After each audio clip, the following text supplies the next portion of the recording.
That's a sound we all recognize. Sound of the gavel. Call this meeting to order, and first item is Pledge of Allegiance. Please rise.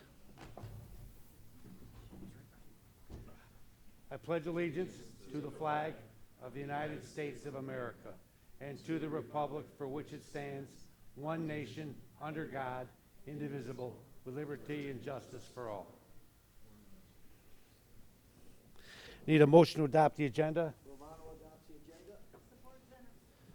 Okay, all those in favor say aye. Aye. Opposed? Motion's adopted. Item 4 is public participation. Anyone would like to address this committee for 3 minutes on any subject on the agenda? Anyone here from the public wish to address this committee? One more time. Anyone from the public wish to be heard? Seeing none, we'll close public participation. There'll be another opportunity at the end of the agenda. Next item is Town Hall. I'd like to welcome all of you for coming to the Town Hall with the Board of Commissioners. We appreciate you being here.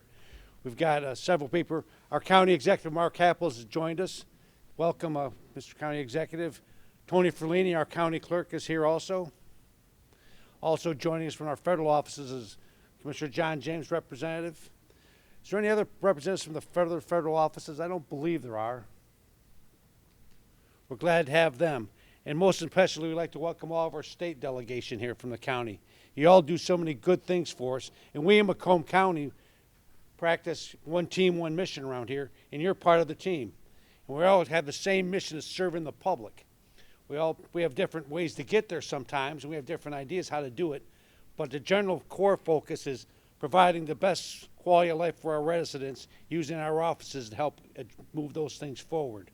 And we're here today to just hear from you individually about what you have on your mind, hear from the board, and just try to improve the relationships between us all. We just got through a busy appropriation season. Many good tax dollars got returned to our county. We're very grateful for that.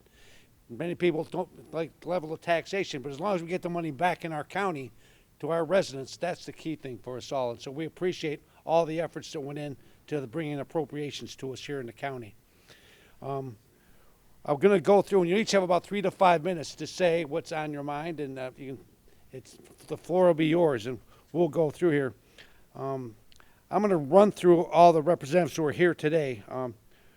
Senator Chang from District 3, Senator Klinefelt from District 11, Senator Hertel from District 12, Senator Dan Lowers from District 25, Representative Victoria Paiz from District 11, Representative Stone from District 13, Representative Donavan McKinney from District 14, Michelle Smith from District 57, Representative Shannon from 58, Representative Doug Wozniak from District 59, Representative Joseph Aragona from District 60, Representative Denise Mentzer from District 61, Representative DeBoyer from District 63, and Representative Jaime Greene.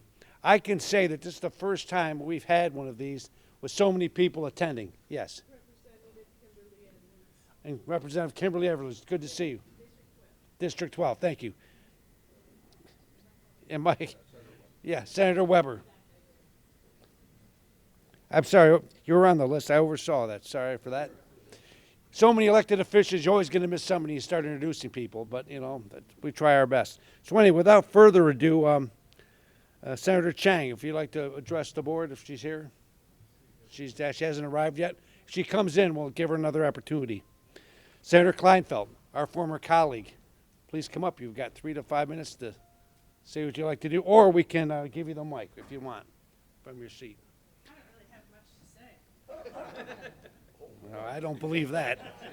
I'm not sitting at the board table. Back then I had a lot to say. Now I don't have as much to say. I know, Mike. I really am enjoying the idea of bringing money back to Macomb County that I think we've been missing out on for a long time. we're really focusing on reinvestment in these areas and pouring good dollars into needed projects that communities otherwise wouldn't be able to do. I'm not going to get into all the projects. Each individual community knows what's going to their community. It's nice to be back home. I need to go down and visit with the guards down in the basement before I leave. And if I get up and take off, I followed the rules and parked across the street, and I'm going to get a ticket if I don't leave in an hour. So I'll come back if that happens. That's all. Thank you. Thank you, Senator Klinefelt. We appreciate your work on our behalf. Senator Kevin Hertel.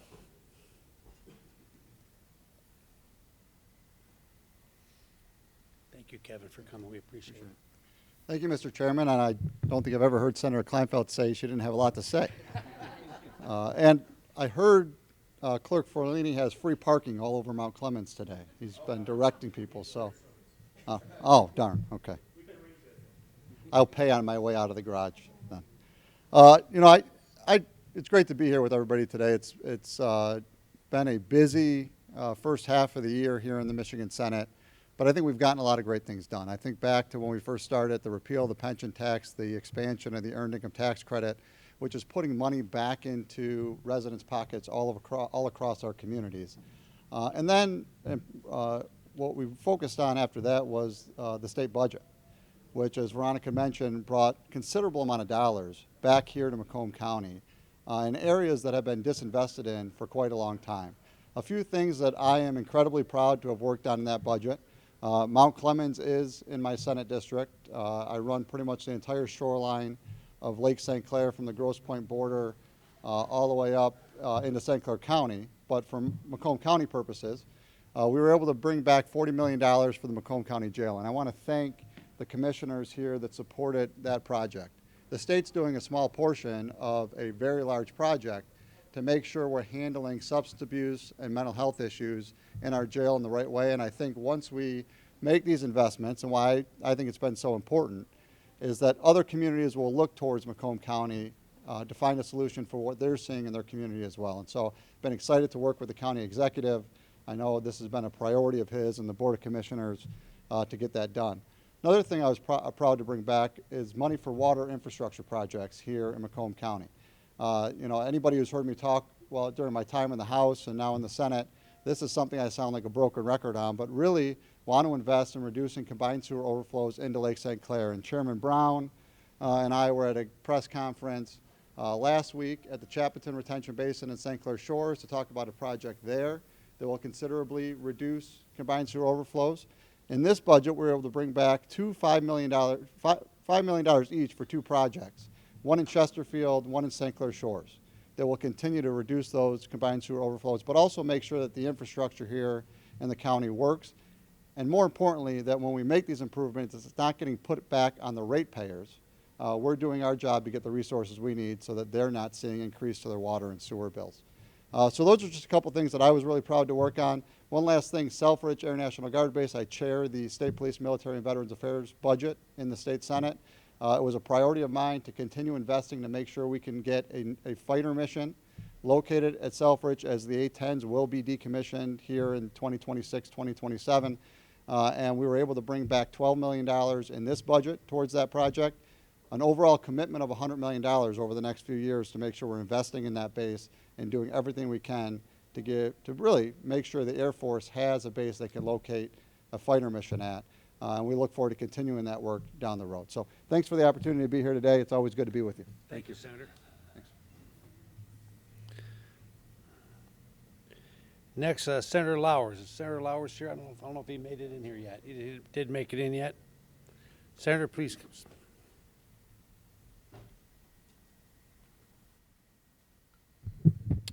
Hi, so Senator Mike Weber. I'm new to Macomb, representing Utica, Sterling Heights, and a little bit of Shelby.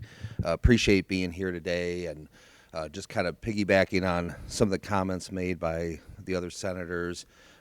We did work bipartisan effort on the budget, bringing some wins to Macomb County. Obviously, we know about the $40 million for the Macomb County intake facility. That's a big deal in terms of mental health, and I know County Executive Hackle's been talking about that.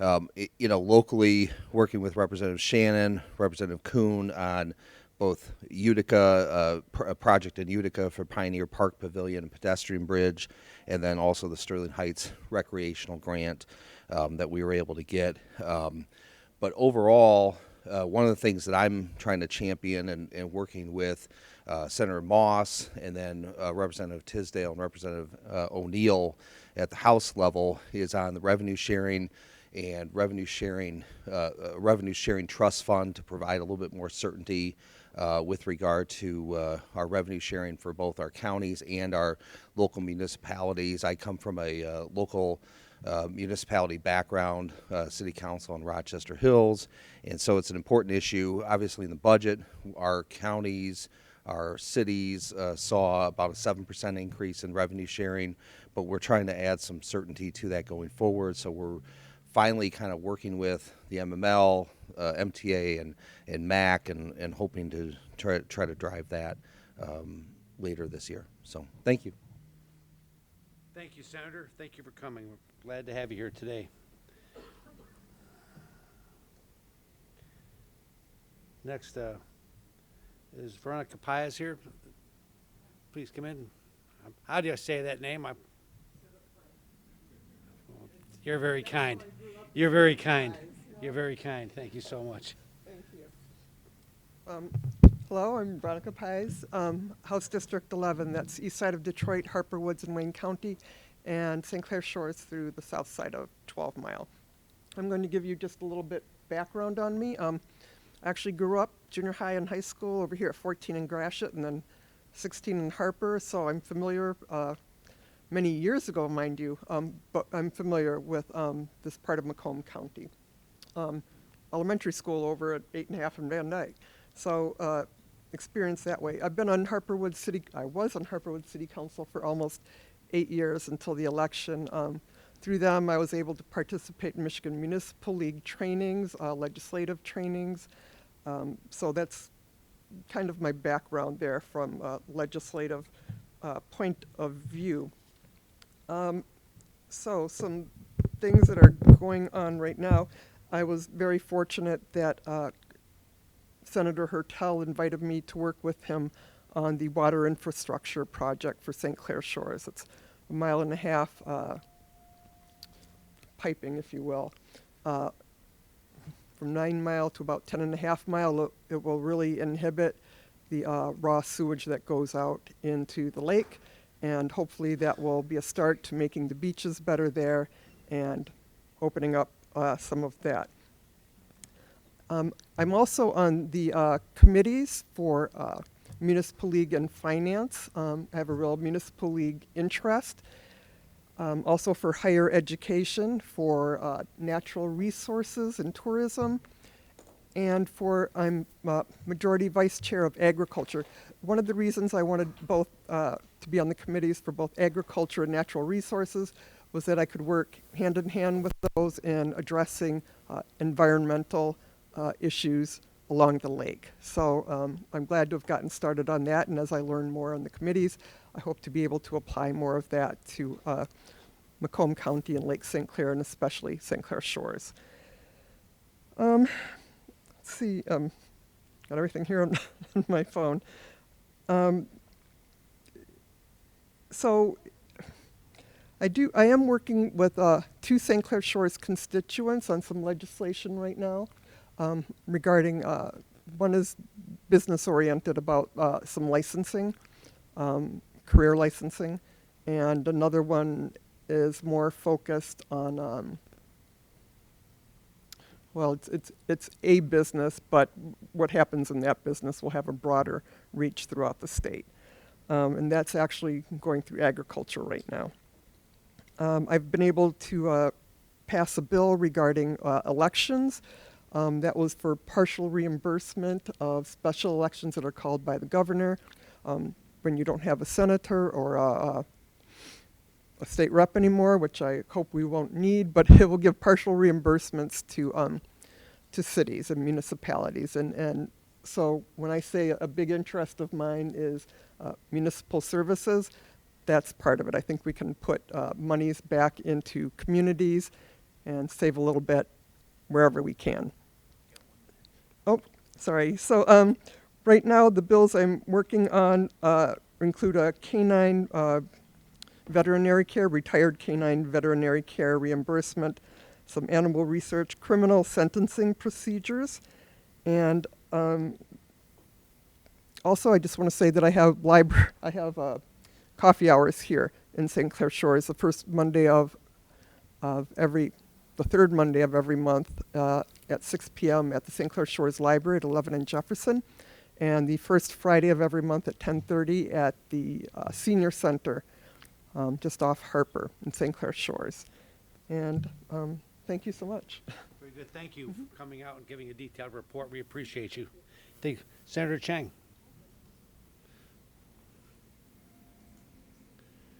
Welcome. Thank you so much for coming. We appreciate it. Good to see you here. You have 3 to 5 minutes. All right. I'll keep it short. Well, good afternoon, everyone. I'm Stephanie Chang. I'm a state senator for Senate District 3, which includes the Macomb County portion, the west side of Warren, and 1 precinct in Sterling Heights. I'm in my second term in the state Senate, and we've been really busy. And so I know you've probably heard a lot already from a lot of my colleagues around some of the great things that we've been working on. I currently serve on a lot of committees. I chair the Committee on Civil Rights, Judiciary, and Public Safety, and I serve on the Housing and Human Services, Education, Energy and Environment, Elections, Transportation. Hopefully I didn't miss any. We've been really busy. A number of things that I'll just highlight very briefly. Someone may have touched on this already, but in June we passed a package of bills related to election law and ensuring that we are adopting changes to our election laws that match what voters voted on in November with Proposal 2. So very excited about the work that we did there around giving guidance around drop boxes, the early voting provisions. The bill that I had in the package was around making very clear what types of ID can be used as voter ID. So expanding now to include all forms of student ID as well as municipal ID. Was that the time? Okay. And a couple of other things I'll just really quickly highlight. One of the things that I had been working on for about 5 years in the legislature was a bipartisan package of bills related to sexual assault education and prevention. So very, very proud of the work that we did there and excited that it did finally get passed all the way through and signed into law. A couple of current things that I'm spending a lot of time on. One is around water. Affordability. We all know that water bills have continued to rise to meet the various needs of our water providers. This year, myself and Representative McKinney and a number of others have been actually convening a work group that's been meeting weekly lately, or bi-weekly earlier in the year for many months now, bringing together GLEWA, a number of different water providers, the municipalities, MML, as well as environmental and water advocates around creating a statewide plan for how to help ensure that we have affordable water bills for everyone. And so it's been an amazing process, and really looking forward to reintroducing those bills in a better shape and something that we can really get done this year. So stay tuned on that. But really here to listen, eager to hear what's happening at the county level, and whatever we can do to support, we'll be happy to. Thank you. This is my daughter, Vera. Hello. Next, I didn't see Lori Stone come in. Did she? No, she's not here. No, okay. Donavan McKinney, Representative McKinney, please come up.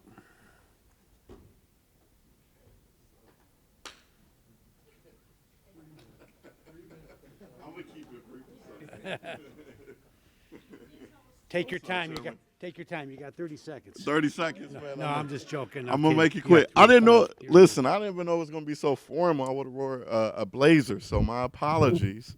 Try to not get sick in this weather, this up and down weather. But for those who don't know me, I'm Donavan McKinney, state representative out of the House, District 14. That's Northeast Detroit, and then majority of Warren, the city of Warren, and all of Centerline. I sit on the House Appropriations Committee, serving my first term, and I'm really proud to be on the Appropriations Committee because we got a lot of wins from Macomb County and Southern Macomb. So I think my colleagues already highlighted the $40 million for the intake center, which is huge. I don't know if Denise Mentzer went, but we got some monies for Selfridge and so a plethora of other things. But I will touch on what we've been doing for Centerline and Warren. So Warren, we got some Parks and Recs money for the city of Warren as well as Centerline.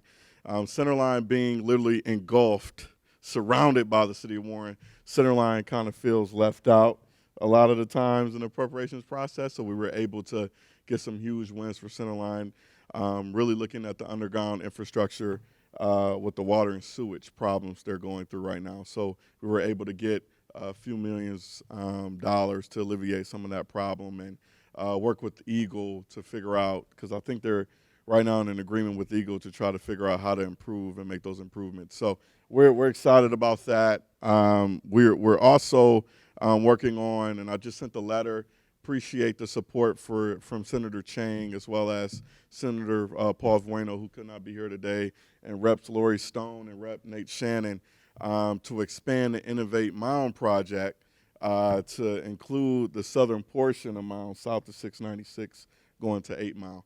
We sent the letter and all in agreement that to Secretary Buttigieg of Transportation on the federal level, as well as our federal delegation, Senator Debbie Stabenow and U.S. Senator Gary Peters, as well as our Congressman John James in the area, to really look at the fact that this is a major corridor and needs to be completed. You got the big 3 on the corridor all the way through Mound. I know in Wayne County on the other side of 8 Mile to Detroit, if you look at it today, they have put some monies and started to fix Mound Road south of 8 Mile.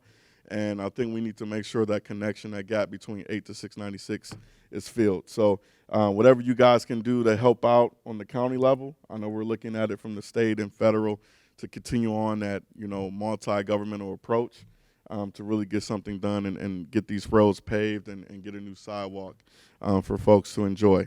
We are doing something, I will say this, we're doing an urban economic development listening tour around the state. Myself and a few other colleagues of mine in the House who represent different urban geographical areas across the state. So your Saginaws, your Flints, your Ben Harbors, your Muskegons, and we're going to bring the tour to our district, which is going to be on 8 Mile and Van Dyke. It's going to be held, I believe, Wednesday, August 30th, and I invite the entire commission as well as other legislators that want to come. We'll have state, county, and local economic development partners there to talk about a regional approach, because on appropriations we were able to get monies for our corridors outside of DDAs, outside of your normal downtown development authorities. And so this is going to impact small businesses and various commercial corridors that impact every one of our districts and everybody we represent. So we want to be able to really have this listening tour to listen to community, listen to small businesses, and figure out how to capture these dollars and bring them home to Macomb County. So we'll be sending out details very soon. I think we just got the flyer yesterday. But it's going to be, like I said before, Wednesday, August 30th from 5 to 7 p.m. At the 42nd Street events located right off of 8 Mile and Van Dyke. So I think my team will be sending out an invitation pretty soon. But that's all I have, and if you guys got any questions, let me know, and I look forward to working with you guys. God bless. Thank you. Thank you. Thanks for looking after Centerline. I grew up under the shadow of the Hazel Park racetrack, so I appreciate you looking after them. I appreciate you. Very good. You took my paper.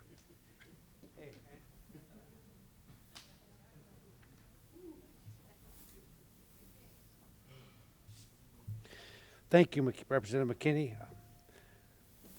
Michelle Smith, and I'm here on behalf of Mr. Kuhn. Sit in.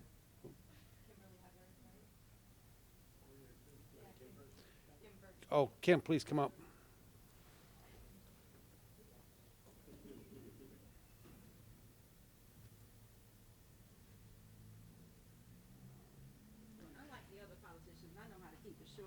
All right, good.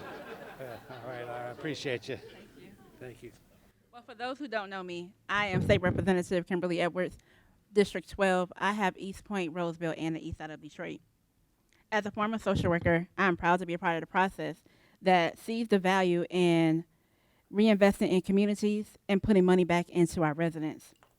In the community here and across my district, I'm aware of issues like water quality, issues with DTE, concerns with the inflation and rising cost of living.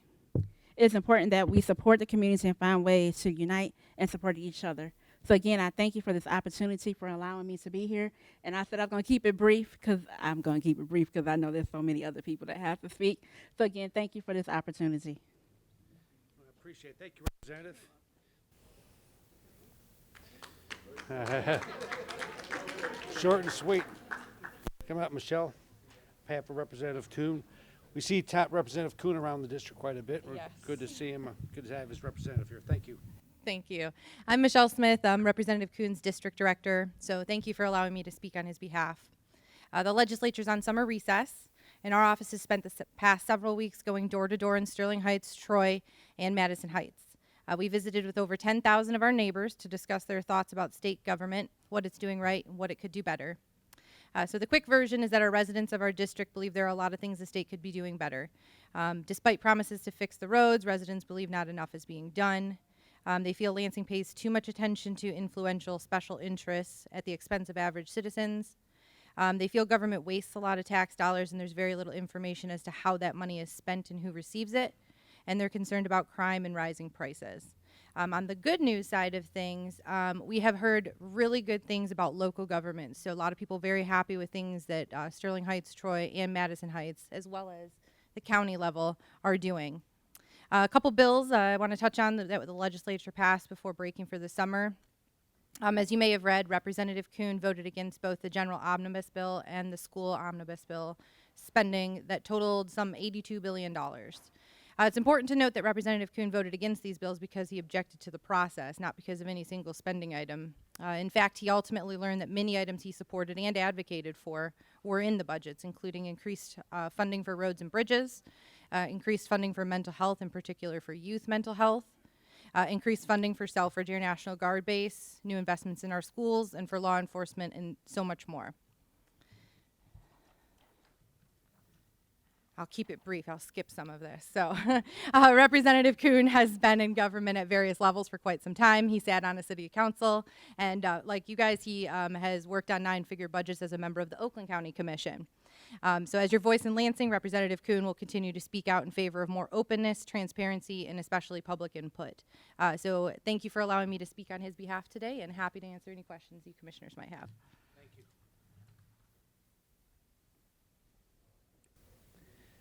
Next, Representative Shannon.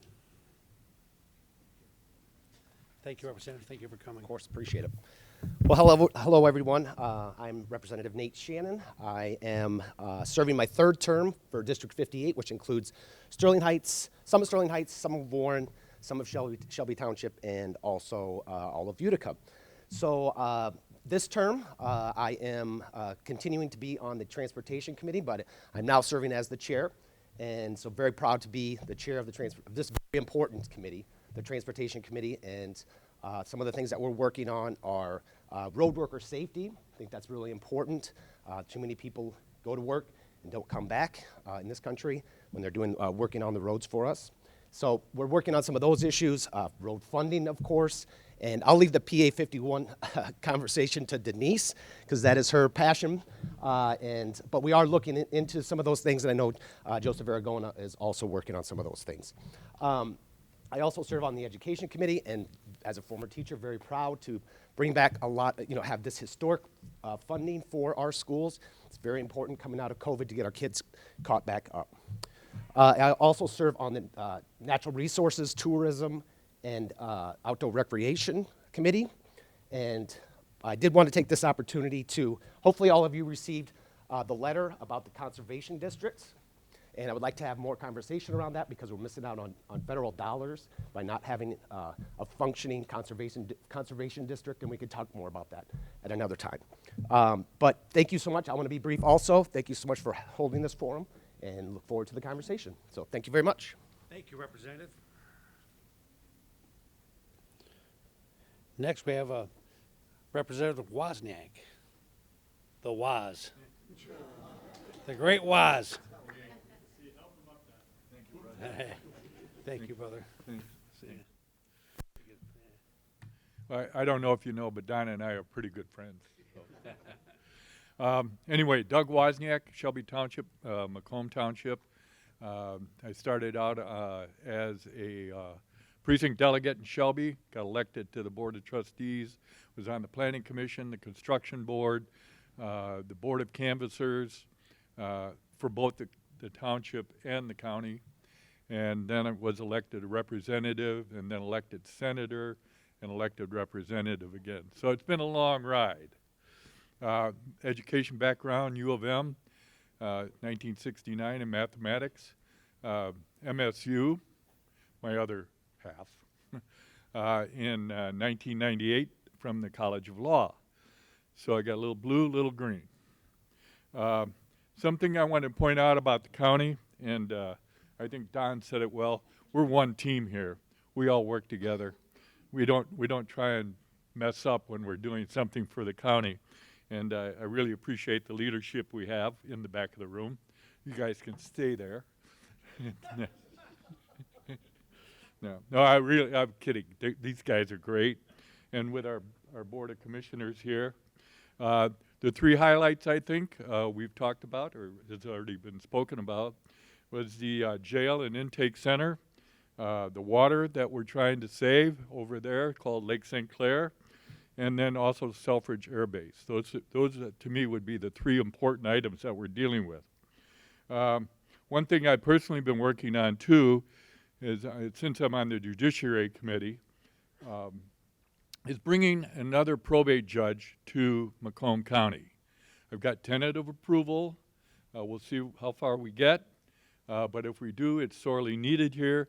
And I think if you've seen the headlines in the last few years, we need another judge here, just to relieve the flow of traffic that goes through that court every day.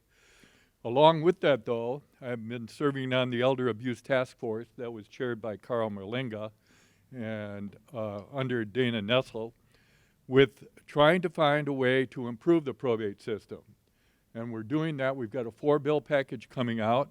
Hopefully it'll pass, but it should streamline how guardians are appointed and how they're dismissed.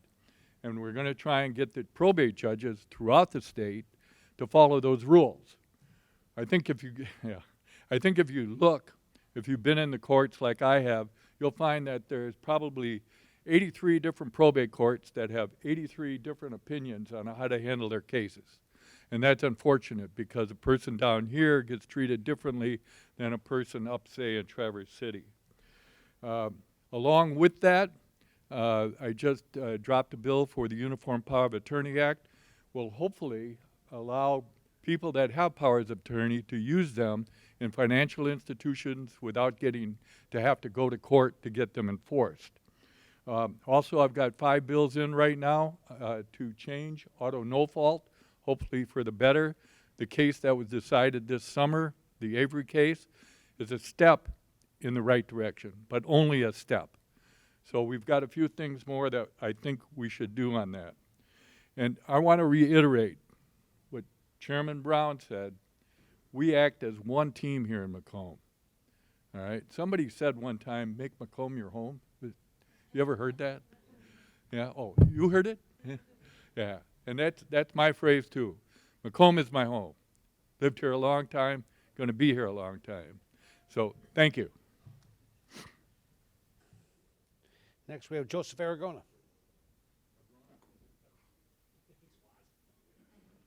Thank you. Thank you, everybody, for being here, and thank you for the commissioners for having us out. This is a great opportunity for us to communicate, and that's really what's important, especially when you're legislating. My name's Joe Aragona. I grew up in a small business over in Clinton Township.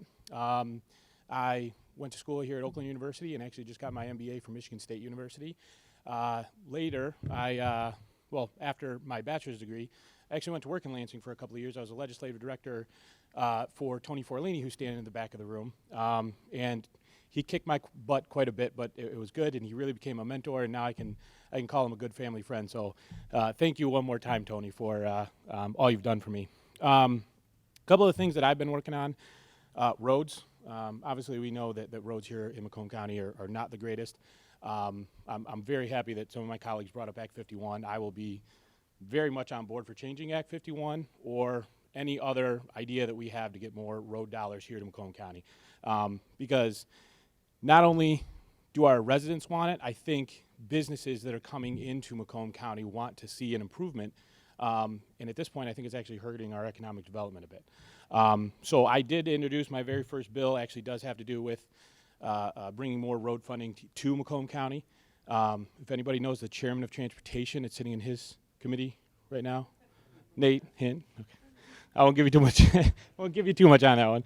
I also sit on the Energy and Reg Reform Committee. Like I said, I grew up in a small business, so I understand some of the difficulties that small businesses can go through, and that's kind of why I wanted to sit on that committee specifically, to keep that in mind, to keep that small business in mind.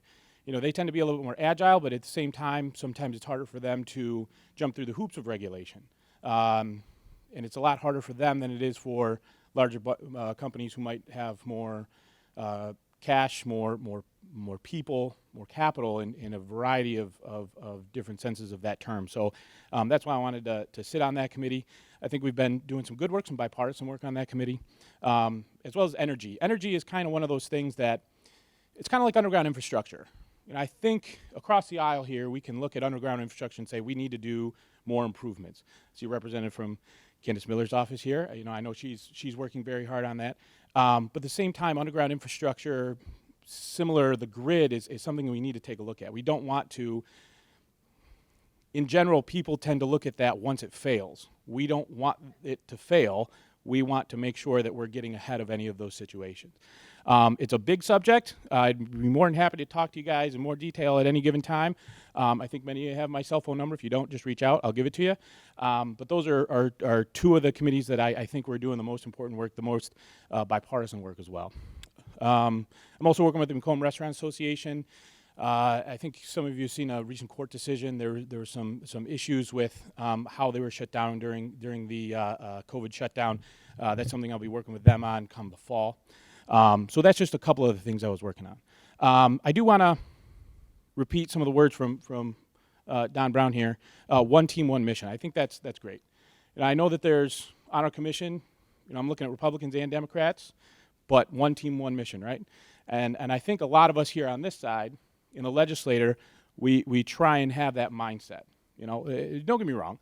There's times where all the Republicans have voted one way and all the Democrats have voted another. And to think that there is absolutely no partisanship is naive. But I think that we've done a good job, and I hope we can do a good job in the future of coming together from Macomb and making sure that we do have that one team, one mindset when it comes to some of the specifics for Macomb County. Selfridge. Senator Hertel. Okay, Senator Hertel mentioned Selfridge. I know that we've all come together on that one. I know that we'll be coming together in the future on that one. I talked to General Rogers a number of times on that one, so we'll have some more appropriations. Water quality is a big thing, and then I just want to thank specifically Donavan McKinney and Senator Chang. We've actually looked at some translation services because we do have a number of immigrants here who have a difficult time sometimes with the English language. We want to make sure that they still have access to plenty of the services, whether it's education or governmental services. So anyway, that's it. Thanks, guys. Thank you, Chair. Thank you, Mr. Aragona. We appreciate you. Next, Denise Mentzer, Representative Mentzer.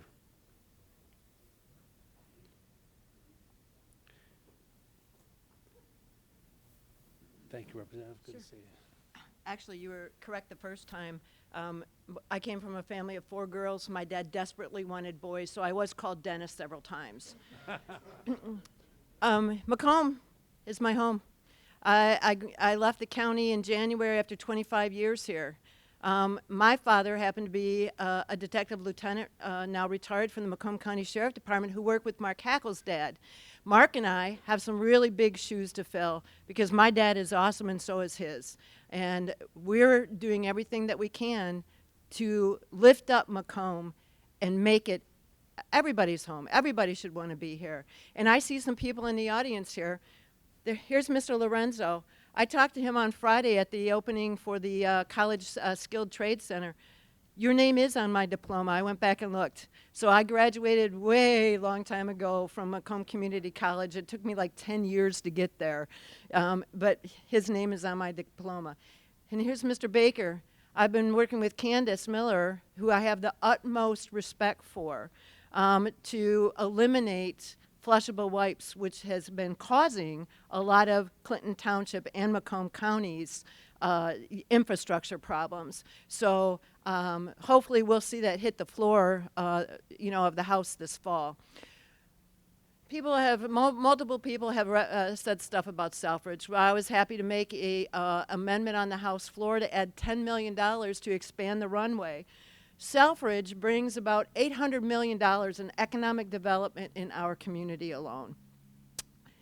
$40 million in just payroll. The opportunities that bringing in bigger jets is going to bring to our community, that it's going to bring to our defense corridor, that it's going to bring to Southeast Michigan are tremendous. So the money that Senator Hertel was talking about and other people are talking about, that is going to help us bring in the jets by changing the runway and extending it. It is very, very important that we all work together on bringing that money home for Macomb. We've talked. Everybody's talked about a lot of things here. We have tried to work together on some things. Aragona and I have talked about several times. We both represent Clinton Township. If I want something for Clinton, I'm going to talk to him. And I hope that he wants something for Clinton. He's going to talk to me. Because together we can do it. Together we can bring good things to Macomb. We have a lot of good opportunity right now to work together, one team, one mission, to work together and bring things back for Macomb that are going to make a difference. You know, it's not easy being in the legislature, and sometimes there are days that I wish I was still the county senior buyer. But we're getting things done. We're getting good things for Macomb. The money for Selfridge, the money right here in town to bring down the Victory Inn. Mr. Jim George and the MEDC and other organizations are working on making that, disappearing that building, remediating the property, and putting up a 100-unit facility.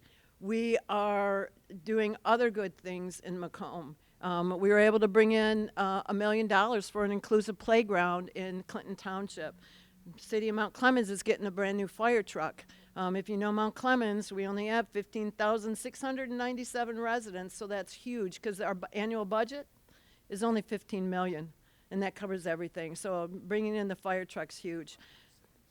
And we have one of the other things I'm really proud of is I was able to get $5 million to redo the North Marina at St. Clair Metro Beach.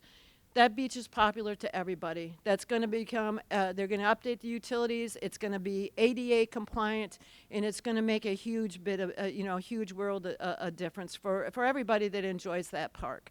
So thanks. And again, make Macomb your home. Mark Hackle and I certainly have. Thank you, Representative. Representative DeBoyer.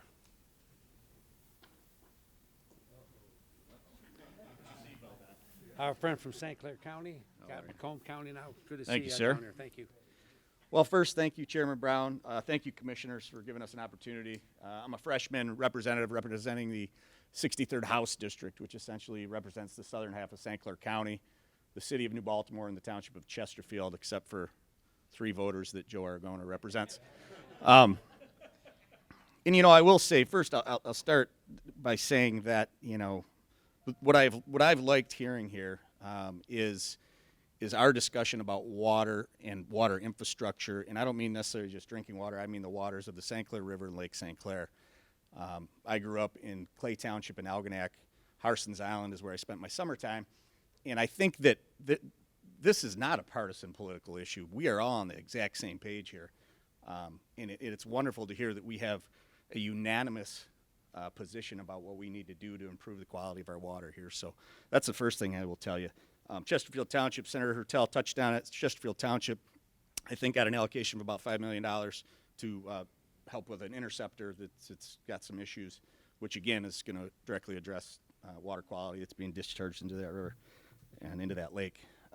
So who am I? What am I? I am a former county clerk from St. Clair County. I was a county clerk in St. Clair County for 12 years. Prior to that, I was a township supervisor.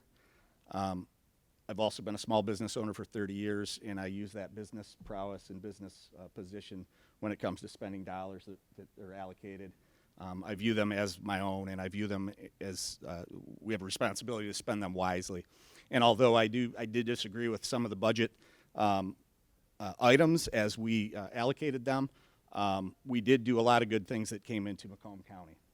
Macomb County contributes a lot of dollars to the state coffers, and it's about time that those dollars have come back to where they were produced from.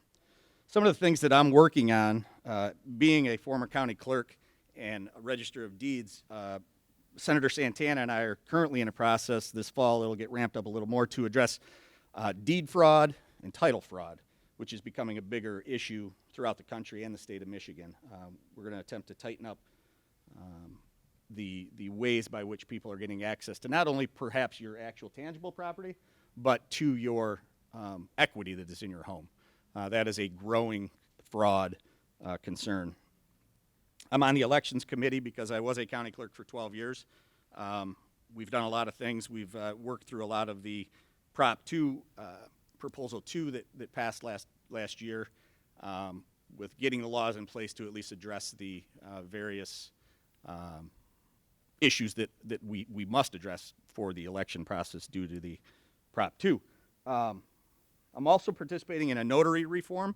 Notaries play a very pivotal role in validation of individuals, especially tie it back to that deed fraud, equity fraud that's going on. So we're doing some things there as well.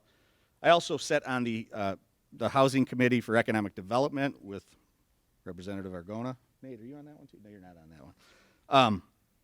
And I'm working on a land division bill right now that will modify the current statute that will just make it easier for municipalities to allow a property owner to potentially split their land in a fashion that's a little less expensive, a little less cumbersome than the Land Division Act provides for today.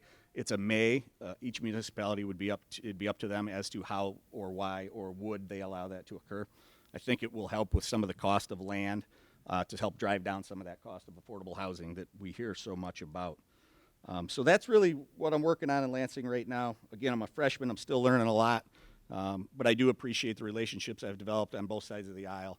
And I can tell you that Macomb County does have a contingency of legislators that have Macomb County's best interest at heart and do work rather well together. So thank you, guys. Thank you, Representative DeBoyer.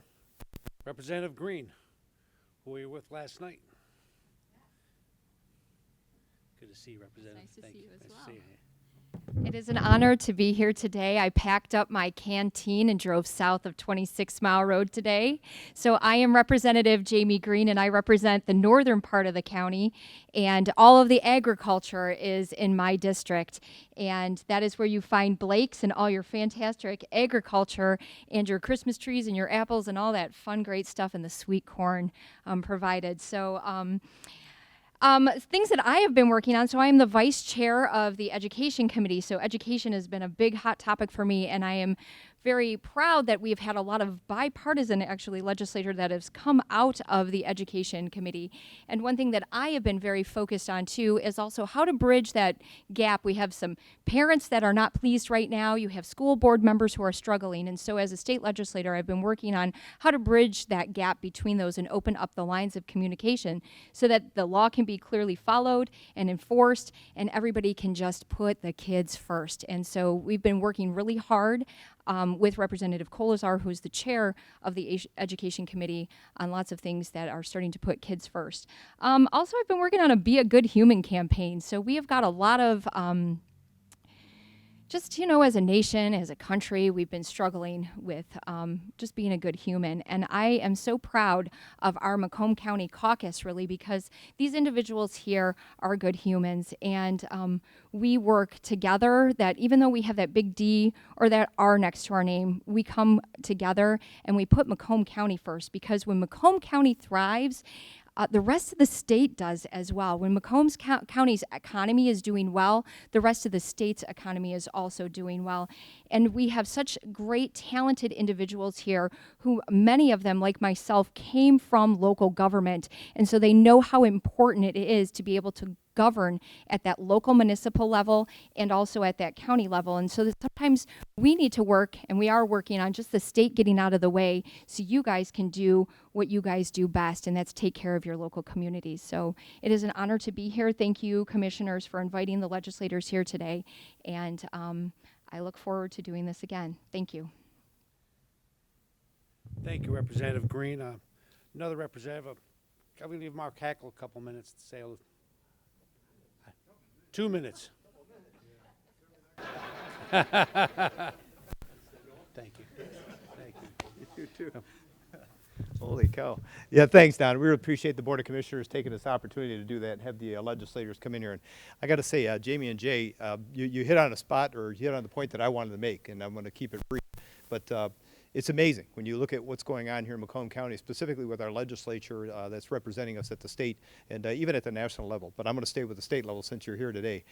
It is incredible. I mean, not only are you putting your R's and D's aside, you're also putting the R's within the R's and the D's within the D's aside, because a lot of times we get a lot of pushback within the parties to decide what we should be doing and how we should be doing it, as opposed to doing what we believe is the most important thing on behalf of the people and listening to the people and those that really have the expertise and understanding of how do we solve those problems.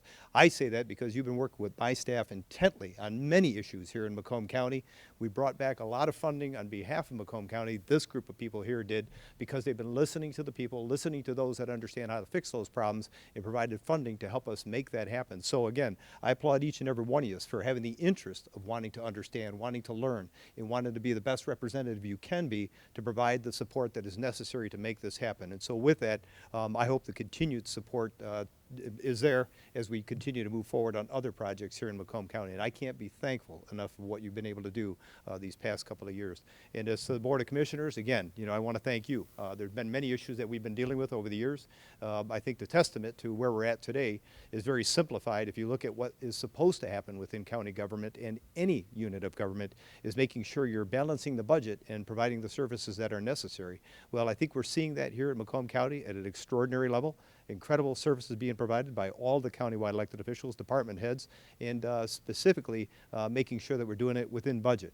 And here, not only do we have a balanced budget, a AA+ bond rating, we're paying cash for things like the jail and the Marine Division and other things. Not to say that bonding isn't necessary or isn't important, but we've been able to do that, and yet we still have an incredible surplus to deal with. And I think that's because of the budgetary restraints that we had to make sure we're doing the right things for the people with the money that we do have, and making sure we're retaining the right type or quality of people that are working for us and attracting the right type and quality people that want to work for us when it's necessary to fill vacancies. So again, thank you on behalf of the county, obviously the work that you're doing as a Board of Commissioners. So with that, I am much shorter than Donavan was, but again, I got to get a Donavan hug because I'm the only one he hasn't hugged yet. So with that, Don, thank you very much.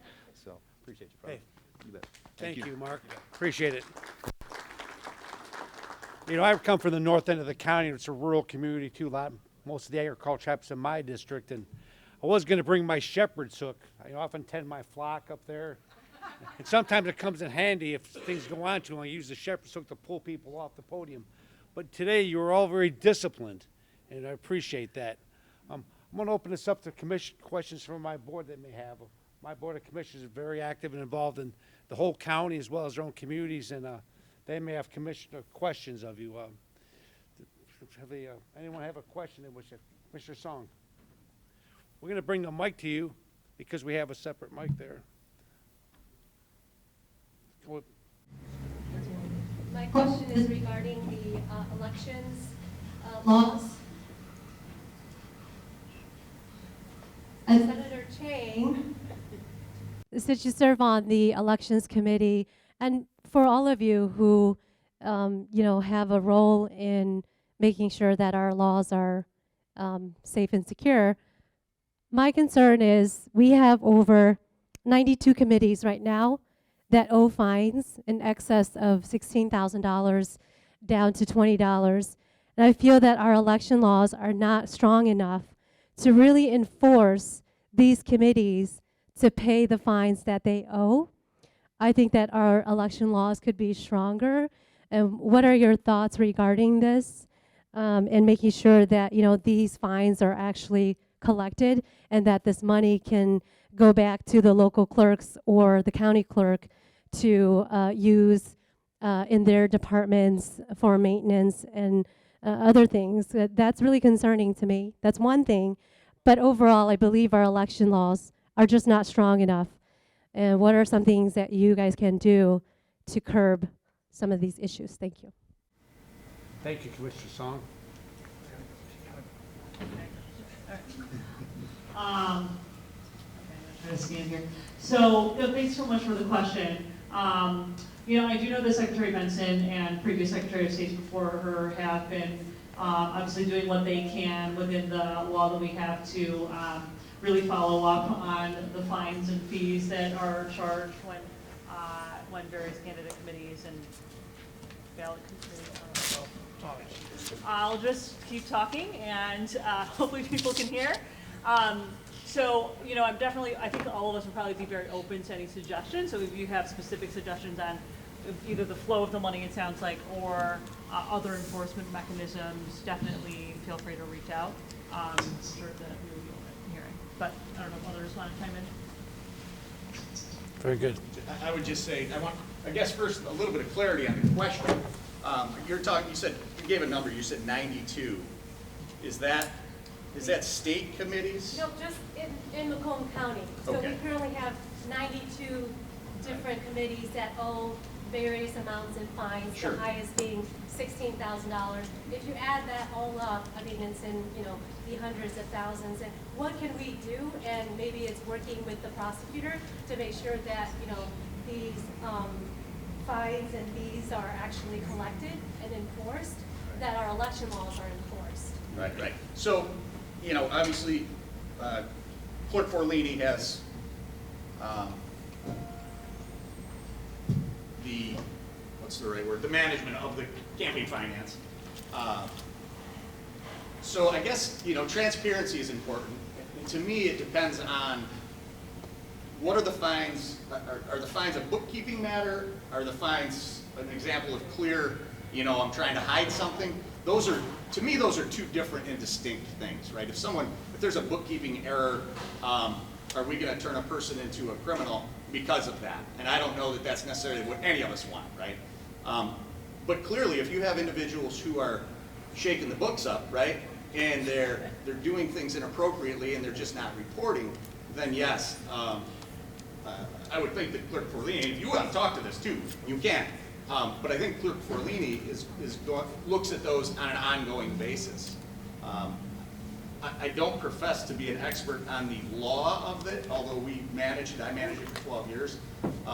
I would say that should be a discussion that would be had between Clerk Forlini and your corporate counsel with the matter of how that enforcement is being handled. Because I will agree with you that it is managed differently county to county, right? Some take it very seriously, some enforce it heavier, some enforce it less. And I don't know, Clerk, if you care to speak to that now or Well, not. Commissioner Klinefelt or Senator Klinefelt wanted to make a comment. Just very quickly, there's a couple things. Number one, and I've talked to Clerk Forlini about this. he could use, well, I don't want to put it up on my mouse so it can go in and out like it did for everybody else. We figured it out. He could use his entire staff on one candidate, quite frankly. That's how bad some of these campaign statements are. I know that he's modernizing and he's going to force everybody to fill it out online. So that's number one, is the lack of staff to do it. But number two is the enforcement arm of it. And we've talked about this for a lot of years. Even though we have a law on the books, it isn't enforced. There isn't an appetite to spend manpower on it. Half of the people I've ever run against had a propensity to not file. So I kind of take it personal, and I would love to see more enforcement, but I'm also always open to strengthening that law, because I think if you're going to run for a public office, you ought to be able to follow the law.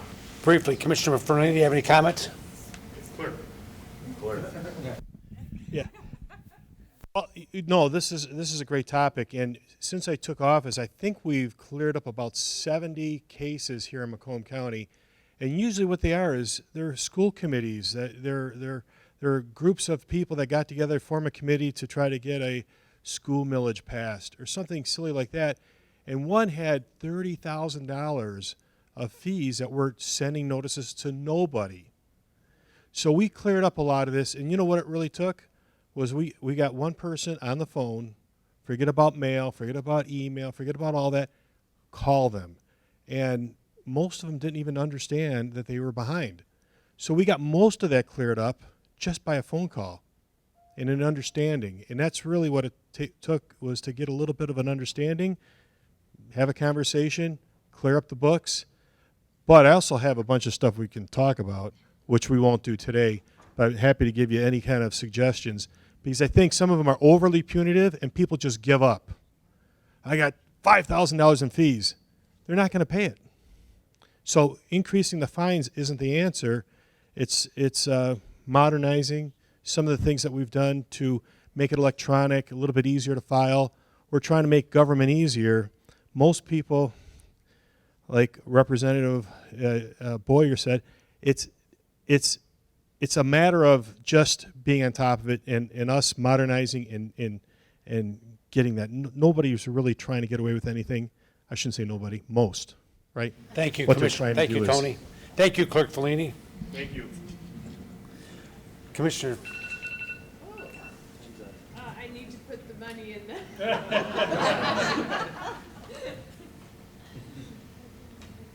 Thank you. Commissioner Zinner from Harrison Township and St. Clair Shores. I think it was, not Commissioner, Legislator Chang. Did you say that you're increasing the ability to vote with other than state ID and license?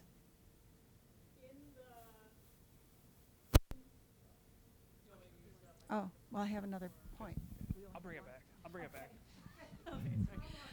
So in Proposal 2, it included a provision around, okay, let's just stand right next to each other. So in Proposal 2, it included a provision around clarifying the voter ID provision. So basically the law that we passed in June that got signed into law is ensuring that any type of student ID can be counted. Before, there were certain kinds of student ID that couldn't be counted, but there were certain kinds that couldn't. So it just clarifies that. And then there are certain municipalities and counties that have a city or county ID that is issued by the clerk. And so this adds that as well to the allowable list of identification, and that is called for in our Constitution now because of Proposal 2. Thank you. I didn't realize that was in the state. Where did Forlini go? That's where is he when you want him? Usually he is around though. I didn't realize it was happening in the whole state of Michigan. It is already. It is now the law. It was signed. Yes. In this last year. It was just, so the Proposal 2 was passed November. We just adopted all of the Proposal 2 provisions in June, so they will take effect, well, depending on what happens this year, they'll take effect next year. Well, I'm sure that'll be fine, but I have to say that I am very concerned. I think it should be just the state ID and license, but I guess it's passed, so that's the way it is. Can I do one question about education while I'm here? I'll be brief. Who's the education person? Thank you very much. And with the curriculum, yes, I'm sure there's several. I understand with the schooling and the education, the curriculum in charge of curriculum now are the teachers. Is it back to the educators? Or it's no longer with the school boards? There are Didn't that state just standards. There's- You still have state standards that you have Yes, to require, yes.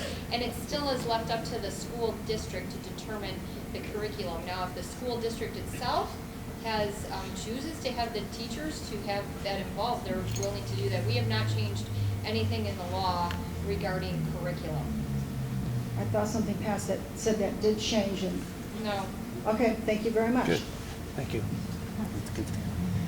Commissioner Nard, I think you have a question. Hello, everybody. This is my name is Commissioner Nard. I represent District 12, which covers South Warren and all of Centerline. And my question is probably and first of all, thank you all for joining us today. And my question is probably for all of you. A big concern of mine is, as everybody know, I have a lot of grandkids. I have like 23 grandkids. They were all born and raised in Macomb County. But I'm from Flint, Michigan, Genesee County. But my question to all of you is, when I was in school, the reason that I went into politics is because politicians came to the school and they involved us in a lot of things. And I got interested in it in the 3rd grade. So I took courses and classes to update me and keep me abreast to what was going on in Legislator. And all of you, I might be telling my age, but I don't know if you remember Schoolhouse Rock. That's how I learned how a bill was passed and all of this. So I want to know, what are you guys doing so that we can kind of flip the people that are representing us? And the reason I say that, and believe me, I'm not talking about age because I'm 62 and I'm not afraid to say that.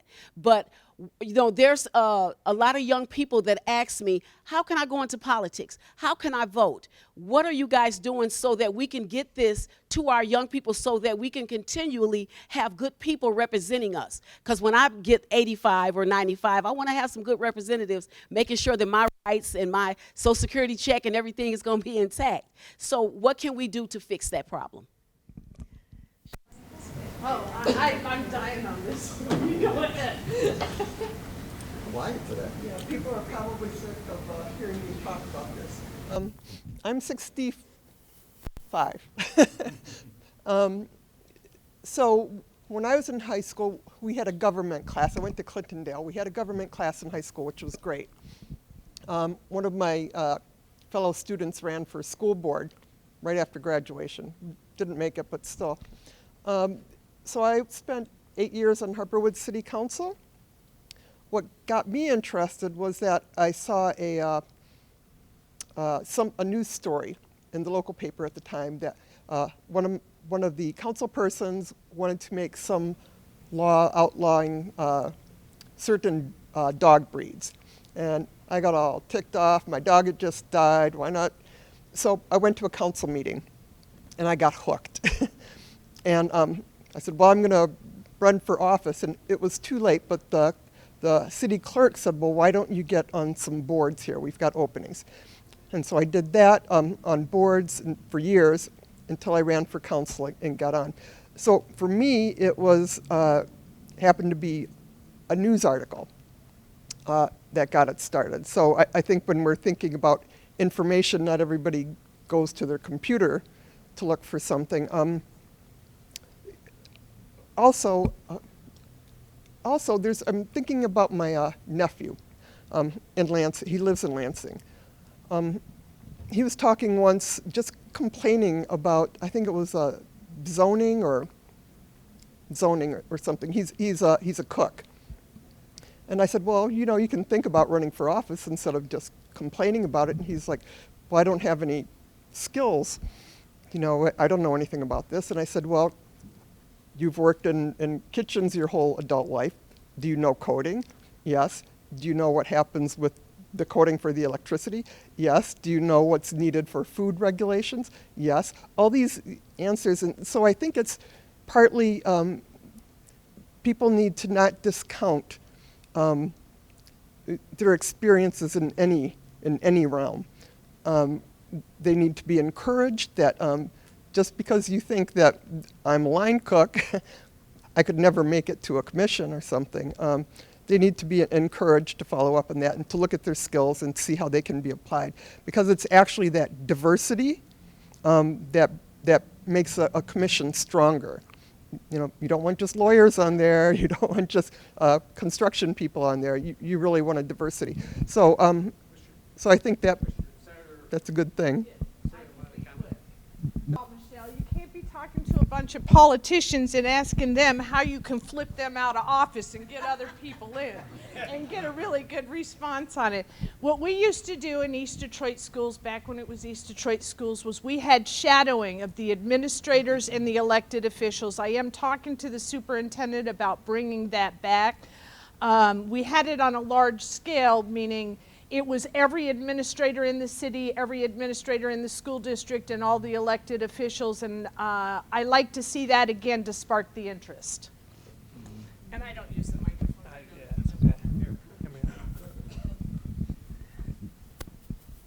Let's talk about Act 51. Act 51 is difficult, and the simple thing is that people around urban centers want it modified because we have more lane miles, and the people in outstate communities have lots of miles of road. And they're never going to want to change that formula because they'll be disadvantaged by it. What it takes, though, is leadership by someone, and someone on our end that wants to change it, to give them something that can incentivize them to change the formula so they can make it more equitable for everyone around the state.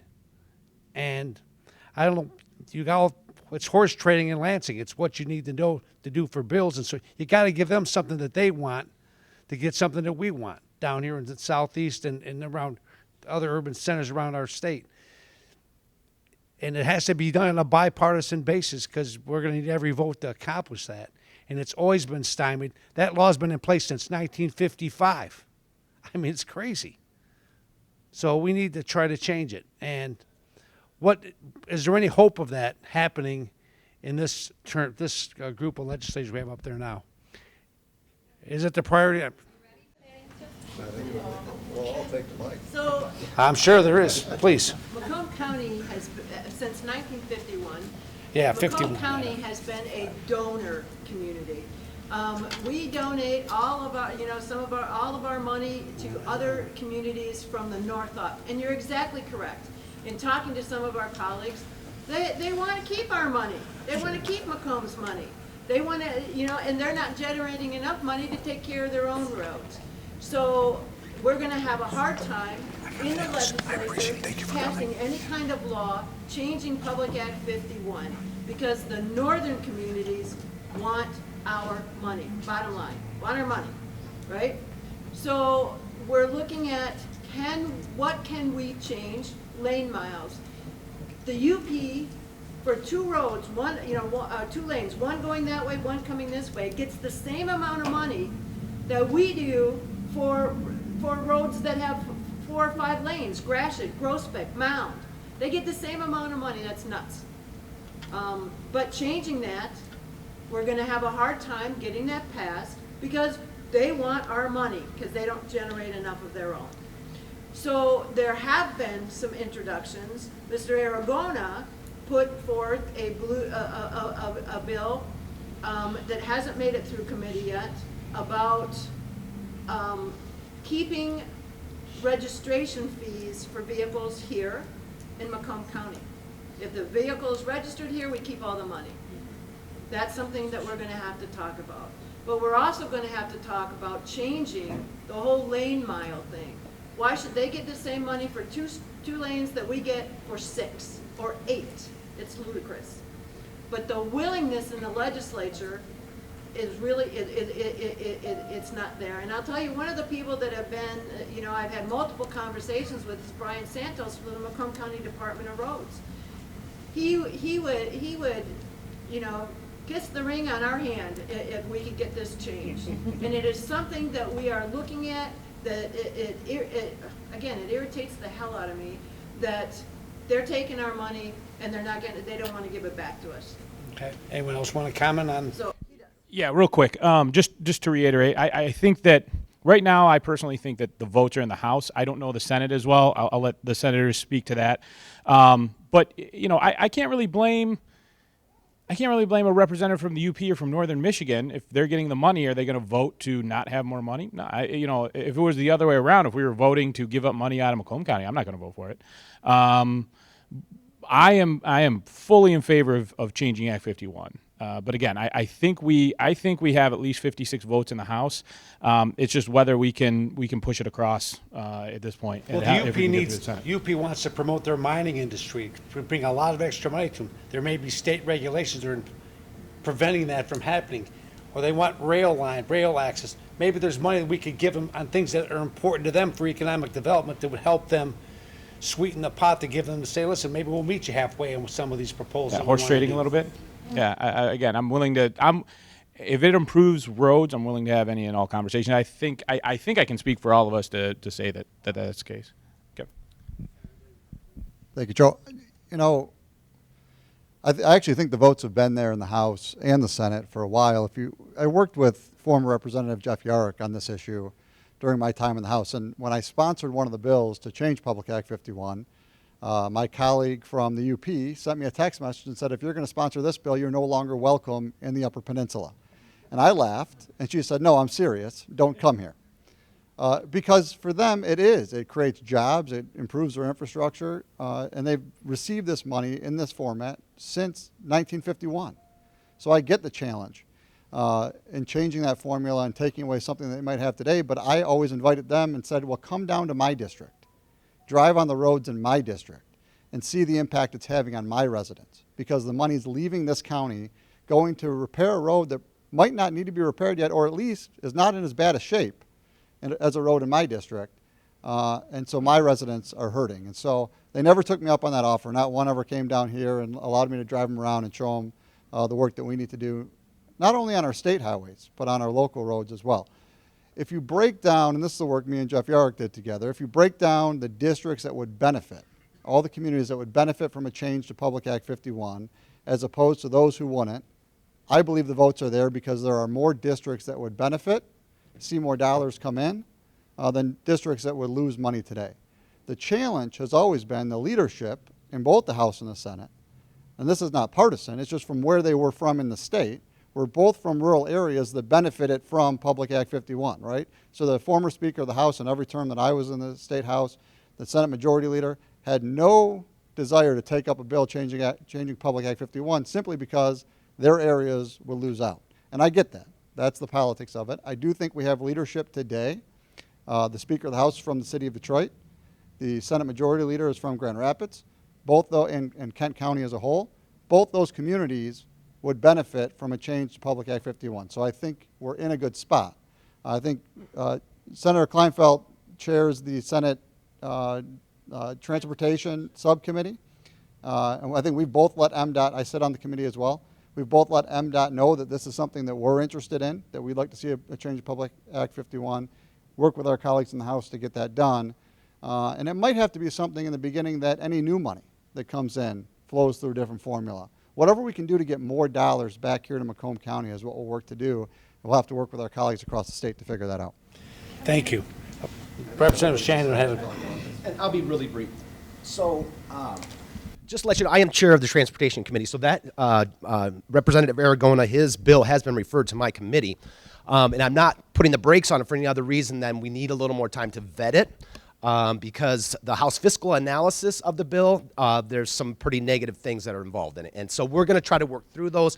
I'm open to changing Act 51 completely, if that's a possibility, because it is completely ridiculous that we are sending money up north, and to have a former representative that made the argument that, well, when people come up north, they want to have good roads to drive on. Well, I would say they would rather have good roads that they drive on a daily basis, and deal with some not so great roads up north on their vacation.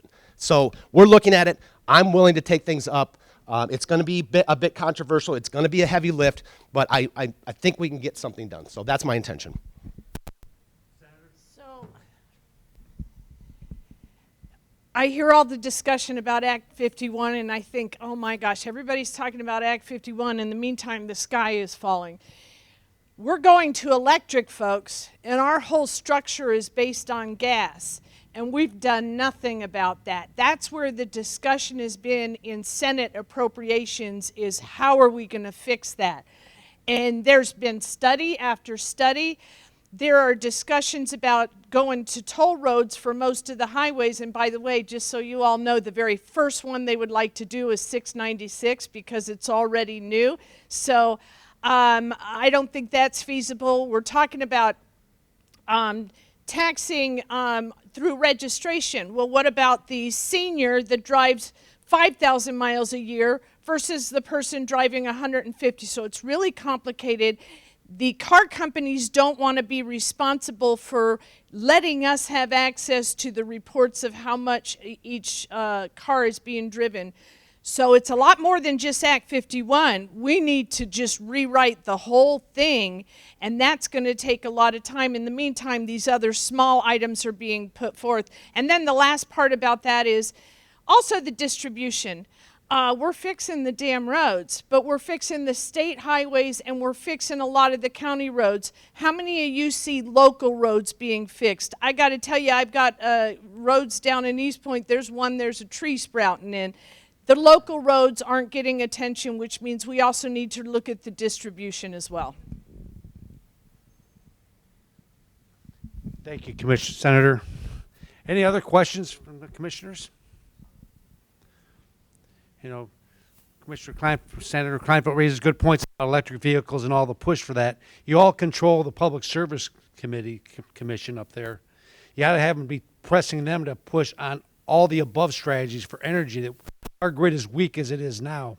We need to have nuclear energy as part of that process, packaged nuclear plants like they do in Europe to power things cleanly and get much more energy produced out of that operation than trying to do all the other things we're trying to do. But we need all of them involved in this.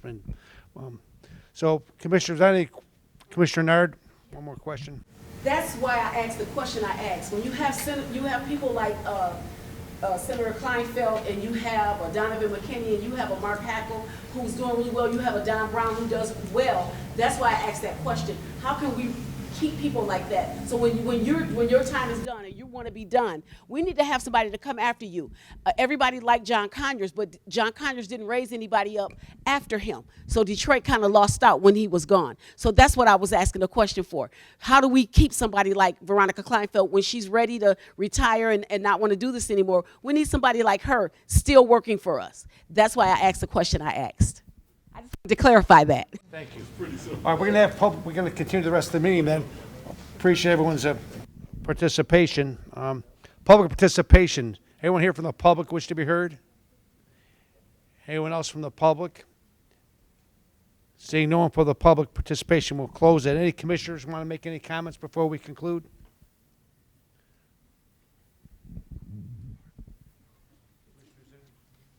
Thank you, Chair.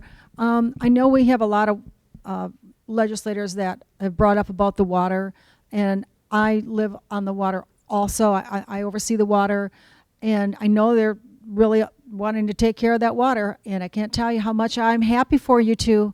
We really need we need money. You know that. You guys are from the water. I get so passionate about it because you probably do this too, but I'm at people's homes. I'm at their faces. I see the muck and the smell and how I'm concerned about people's health. It's bad in some areas. I know we have a study, there's another study, but I mean, Don has to practically hold me back from getting a truck, getting equipment, and cleaning it out myself so that I don't go to jail because I don't have permits. And I say that jokingly almost, but honestly, it's really bad for these people. The one condo complex that I know about has how they're trying to sell their condo. Gorgeous condo, gorgeous area. If you don't look at where the boat wells are supposed to be, $100,000 down from last year. Well, a couple years. They're down because they can't sell it, because of the disgusting, I call it a monster. It is a monster. I mean, I wish we could just haul that stuff out of there and burn it up. That's how bad it is. People's lives are changed. And we all know this. So if you got any change jingling around, bring it our way. And please, thank you very much. Thank you, Chair. That's one of Barb's pet peeve subjects, in case anybody didn't guess it. I just want to thank the Macomb delegation, our commissioners, on the money we received for the Central Intake Center and the money for the waterworks down in St. Clair Shores. It's the first time I can remember Macomb County getting money back and not being a donor community. So to all of you that worked on that, to all of us that voted for that, it was a tough vote. We really had to make some hard decisions, as I'm sure you do up there every day. So thank you again for all that you've done. I think we're going to be the model throughout this country of how to deal with these types of issues. Don and I had many conversations with Winnie and Joe Tate up there as well. It was not a tough sell, but it was a sell. And I can't thank you enough. The publicity we're going to get out of this is going to be nationwide, and we all share in the credit. So thank you very much for what you did.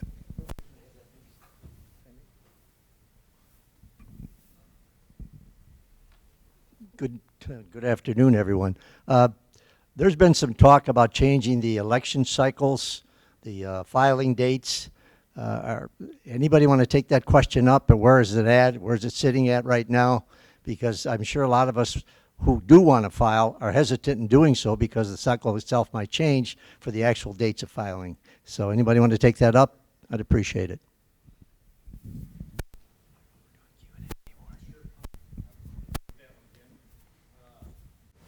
Yeah, so as a former county clerk, and again, I think Clerk Forlini will testify to this. You know, the current structure in a typical year, well, now commissioners are now, they were 2-year terms, but is an August primary, general in November, right? To the average citizen, average voter, they look at that, they say, 3 months, 4 months, that's no big deal.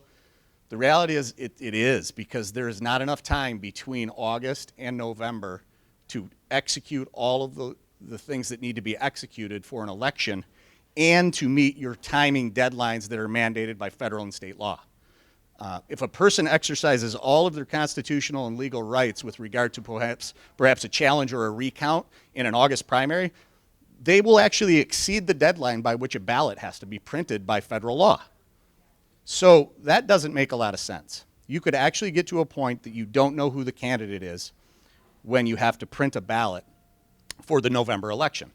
I have been a supporter and a proponent of I'll use 2 months, a May or a June primary in an election, in a gubernatorial or presidential year, because of that fact. Because we cannot do the job that needs to be done properly in the time that we are allotted to do that. And when I say we, I'm speaking as a former county clerk. And that is before anything bad happens, right? If something bad were to happen, it could be a disaster for us when it comes to our elections. You know, we only have about 4 certified ballot printers in the state of Michigan who are eligible to print ballots, right? Imagine if one of those were hit by a tornado. Imagine if one of those were hit by a fire, right? Now we're really in a bad spot, because you have to remember that's a concentration moment of printing. Every state in the country is printing at that time. It's not like we can just shift to another location and print. The concentration is very high at that moment. So I've been a proponent. I was a proponent the entire time I was a county clerk. There's legislation being introduced to make that change. And as commissioners, I mean, I don't know where you stand, and if you're opposed to that, that's fine. But I think just in practicality for the voters and a little bit of certainty, I think it makes sense to move that primary date back. If that answers or doesn't answer your question, I'd be happy to address it further. But You didn't answer. The question is, are they changing the filing date, and where is it at? that we don't know. There's bills being introduced to that direction. Who is, I'm sorry, and who is we? We don't know. Who's we? I don't know because the bills are yet to be introduced. So I don't. He hasn't introduced that bill yet, so. I can't tell you what those dates will be. It's going to end up going through the elections committee. It could be amended. We assume that they remain the same unless changed. Yeah, as of right now, and I can tell you this: there is no chance that they're gonna play switcheroo and cause dilemmas for candidates who want to file. These kinds of rulings have been ruled by judges consistently, and they always rule in favor of the benefit to both the person that wants to file and the voter. So, thank you. Yeah. Thank you, Jay. Any other commissioners? Any questions? Commissioner Kraft. Thank you, Mr. Chair. I don't have any questions because I have a pretty decent idea of what's going on in Lansing, but I do have a comment. I'm going to put on my community mental health board chair hat. I want to thank you all for the investment. That's a huge investment into our county for what I think is going to be a fantastic project, but I want all of you to think of down the road. What you invested in is brick and mortar. What we also need to invest in is programs for those folks that we're going to help. We've done a bang-up job at community mental health these last 5-6 years of righting the ship. We were in the hole. Now we have a surplus. We're actually giving money back to the state some years because we're trying to spend it as fast as we can. There's only so many things that we can spend it on. So as we move forward, I would ask that you guys think about that when it comes to programming and services for the folks. I greatly appreciate the building, but we also need to help these folks as they're leaving that building. Thank you. And though I'm going to say this, though you probably already know this, you need to take advantage of your local county commissioners in your district. They're your surrogates. They're your eyes and ears in the district when you're often in Lansing. And they could be your tools to help you help your same constituents. Again, one team, one mission. They're all available to help you communicate with them and them communicate with you. We've got a lot of resources around here. We want to share them all so we can get the best bang for our buck and what the taxpayers are investing in all of us. So, all right, seeing no more questions from the commission, we've already had public sort of comments. I need a motion to adjourn. Motion to adjourn. All those in favor say aye. Opposed? Thank you very much all for coming. Really appreciate you.